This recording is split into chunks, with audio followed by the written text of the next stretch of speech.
Arthur Conan Doyle. Conan Doyle ikonik dedektiv personaj Sherlock Holmes'un yaratıcısıdır. Sherlock Holmes, onun maceraları. Al qırmızı etüd. Birinci hissə. Hərbi tibb xidmətinin istifada olan zabiti Dr. John Watson'un xatirələrindən. 4-cü fəsil. John Rees nə danışdı? Biz Lariston Gardens'dəki 3 nömrəli evdən saat 1 radələrində çıxdıq. Sherlock Holmes məni yaxınlıqdakı teleqraf kontoruna dartıb apardı və oradan uzun bir telegram göndərdi. Sonra Kep çağırıb Lestrade'in bizə verdiyi ünvana sürməyi buyurdu. Ən qiymətli şey şahidlərin ifadəsidir, Holmes dedi. Açıq desəm iş haqqında yetərincə aydın təsəvvürüm yaranıb. Bununla belə mümkün olan hər bir şeyi öyrənmək lazımdır. Bilirsinizmi Holmes, siz məni heyrətləndirirsiniz, dedim. Cinayətin təfərrüatlarını çox əminliklə təsvir etdiniz. Amma deyin, doğrudanmı hər şeyin məhz bu cür baş verdiyinə dair qətiyyən şübhəniz yoxdur? Burada səhv etmək çətindir, deyə Holmes cavab verdi. Evə yaxınlaşanda ilk gördüyüm şey yolun kənarında Kepin qoyduğu izlər idi. Xatırlayın, keçən gecəyə qədər bir həftə idi ki, yağış yağmamışdı.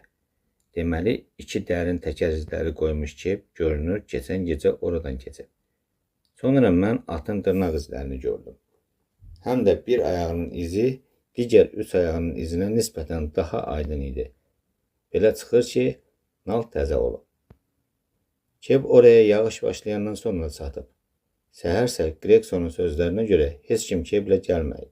Deməli, Kep ora gecə gəlib və şübhəsiz həmin 2 nəfəri də o gətirib. Bütün bunlar tamamilə həqiqətə uyğundur, dedim. Bəs qatilin boyunu necə bildiniz? Çox sadə. 10 haldan 9-unda insanın boyunu onun addımlarının uzunluğuna görə müəyyən etmək olar. Bu çətin deyil. Ancaq sizi hesablamalarla yormaq istəmirəm. Mən qatilin addımlarını palçıqlı yolda da, otağın tozlu döşəməsində də ölçdüm. Sonra isə öz hesablamalarımı yoxlamağa imkan yarandı. İnsan divarda yazı yazarkən instinktiv olaraq öz gözlərinin səviyyəsində yazır. Döşəmədən divardakı yazıya qədər 6 fut idi. Bir sözlə sırf uşaqlar üçün tapmacaydı. Bəs onun yaşını necə tapdınız? Çətin ki, ölvay qoca 4 fut yarım sıçraya bilsin. Bu isə cığırdakı çox güman üstündəki tullandığı gölməçənin enidir. Lakin çəkmələr onun yanından keçib. Enliburun ayaqqabılarsa tullanıb. Gördüyünüz kimi sirli bir şey yoxdur.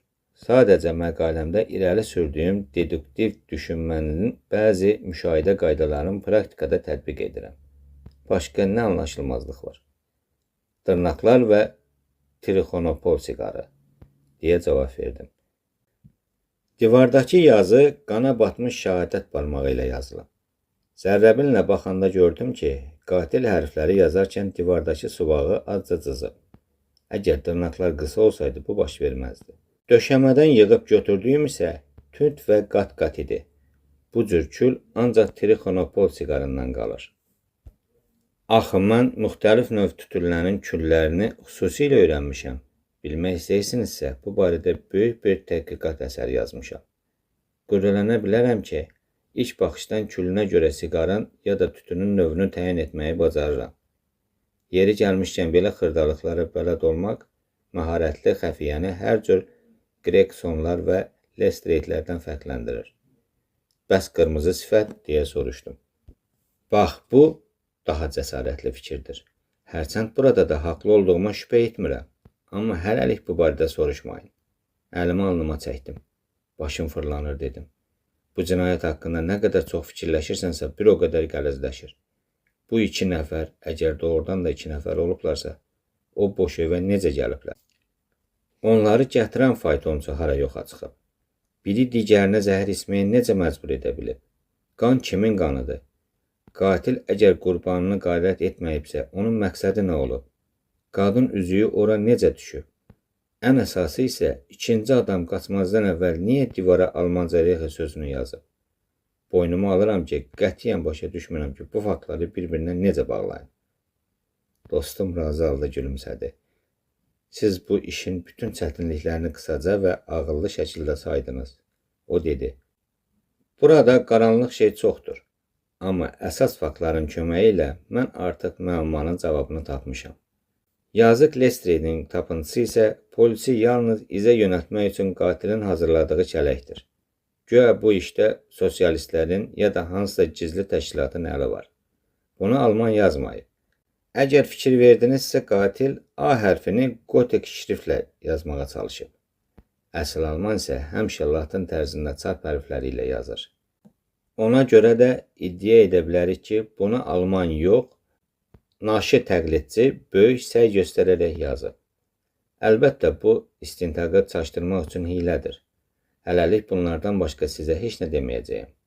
Doktor, bilirsiniz, əgər sehirbaz öz sehirlərinin hətta birini izah edərsə, tamaşaçıların gözündə onun şöhrəti dərhal azalar. Əgər mən də sizə iş üsulumu açsam, ola bilsin, siz bu fikrə gələcəksiniz ki, mən sıravi alababatlardan biriyəm. Heç vaxt, deyə etiraz etdim. Siz böyük iş görmüsünüz. Sayənizdə cinayətlərin açılması dəqiq elmlər həddinə gəlib çatıb. Sözlərim və səsimdəki ciddilik görünür dostuma ləzzət eləmişdi. O hətta qızardı da. Demişdim ki, bir qız öz gözəlliyi barədə təriflərə nə qədər həssasdırsa, o da öz məharəti haqqında təriflərə ən azı bu qədər həssas idi. Sizə bir şey də söyləyəcəyəm, deyə davam etdi. Laklı çəkmə və enli-burun ayaqqabı bir kebdə, dost kimi, az qala əl-ələ tutaraq cığırla evə gəliblər. Otaqda var-gəl ediblər. Daha doğrusu, laklı çəkmə dayanmış, enli-burun ayaqqabı isə gəzişib. Mən bunları döşəmədəki izlərdən oxudum. Onu da bildim ki, otaqda var-gəl edən adam daha çox həyəcanlı imiş. O, daim nəsə danışırmış, sonra hiddətlənib özündən çıxmış və azğınlaşmışdır. Elə faciə də bu zaman baş verib. Budur, bildiklərimin hamısını sizə danışdım. Qalanları isə fərziyyə və ehtimallardır. Amma bu fərziyyələrin möhkəm əsasları var. Yaxşı, gəlin tələsək. Mən hələ konsertə çatıb Norman Neruda'ya qulaq asmaq istəyirəm. Bu arada bizim kebimiz saysız hesabsız yoxsul küçələr və qaranlıq döngələrlə gedirdi. Birdən faytonçumuz onların ən qaranlıq və ən cansıxıcı olanında dayandı. Bu da Audley Court. O, tutqun kərpic evlərinin arasında ensiz boşluğu göstərib dedi. Sizi burada gözləyəcəyəm. Audley Court cansıxıcı yer idi. Darısqal keçid bizi çirkli daxmaların əhatəsində olan plitələrlə döşənmiş 4 gün həyətə çıxardı. Biz kir içində itib batmış uşaqları kənara itələyib, ağ asılmış iplərin altından keçərək 46 nömrəli evə çatdıq.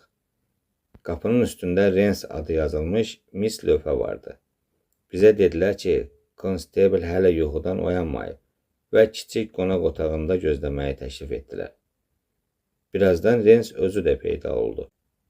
Görünür, onu yuxudan elədiyimiz üçün qanı bək qaralmışdı.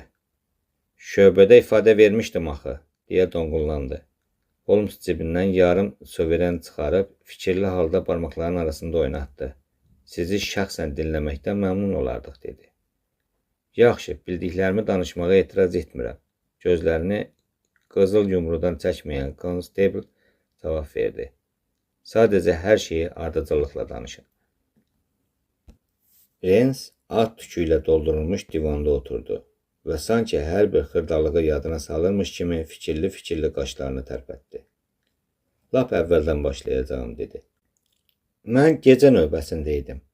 Axşam saat 10-dan səhər 6-ya qədər keşik çəkirdim. Saat 11-ə yaxın Ağmaralda bir balaca dava düşdü. Ümumiyyətlə isə nəzarət elədiyim rayonda sakitlik idi. Gecə saat 1-də yağış başladı. Mən Harry Merçellə Holland Grove'dakı növbətçi görüşdüm. Henrietta Street'in tinində dayanıb biraz laqqırtı vurduq. Sonra isə yəqin ki, saat 2 ya da biraz da gec olardı. Brixton Road'a baş çəkib, orada sakitçilik olub-olmadığını yoxlamaq istədim.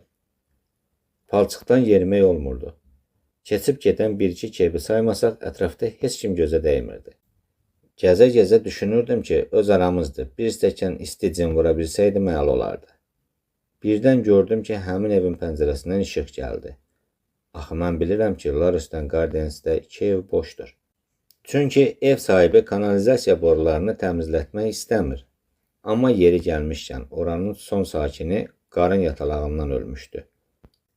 Hə, pəncərədə işıq görən kimi hətta özümü itirdim və əlbəttə nəsə baş verdiyindən şübhələndim. Qapıya yaxınlaşanda dayandınız və həyət qapısına tərəf geri qayıtdınız, deyə dostum onun sözünü kəsdi. Nə üçün qayıtdınız? Rens yerindən sıçrayıb heyrətlə Holmesa baxdı. Tamamilə doğrudur, ser, o dedi. Amma Allah bilir, bu sizə haradan məlumdur. Başa düşürsünüz, mən qapıya yaxınlaşanda ətraf elə sakit və kimsəsiz idi. Fikirləşdim ki, özümlə kimisə götürsəm yaxşı olar.